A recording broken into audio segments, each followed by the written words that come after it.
nisko drvo uzvisujem. Čitanje knjige proroka Ezekijela. Ovo govori Gospodin Bog. S vrha cedra velikoga, s vrška mladih grana njegovih, odlomit ću grančicu i posadit je na gori visokoj, najvišoj. Na najvišoj gori Izraelskoj nju ću zasaditi.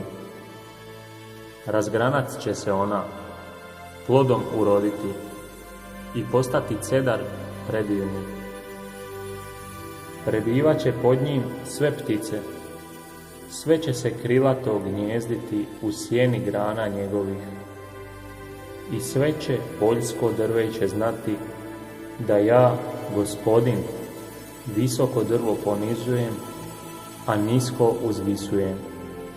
Zeleno drvo sušim, a drvu suhu dajem da rodi.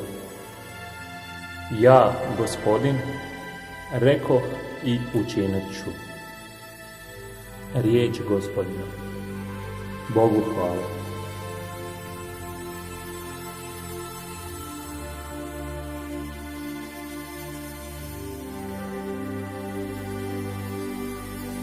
Čitanje Svetog Evanđelja po Marku.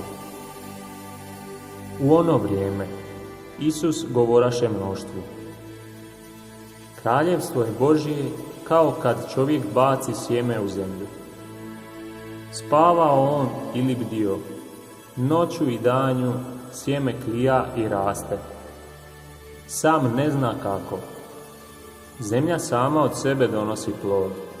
Najprije stabljiku, onda klas i napokon puno zrnja na klasu.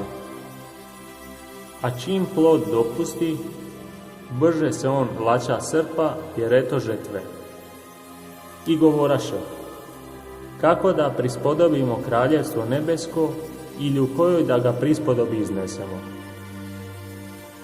Kao kad se gorušičino zrno posije u zemlju, manje od svega sjemenja na zemlji, jednoć posijano naraste i postane veće od svega povrća, pa potjera velike grane, te se pod sjenom njegovom gnjezde ptice nebeske. Mnogim takvim prispodobama navješćivaše im riječ, kako već mogahu slušati. Bez prispodobe im ne govoraše, a nasamo bi svojim učenicima sve razjašnjavao. Riječ je Gospodnja. Slava tebi, Kriste.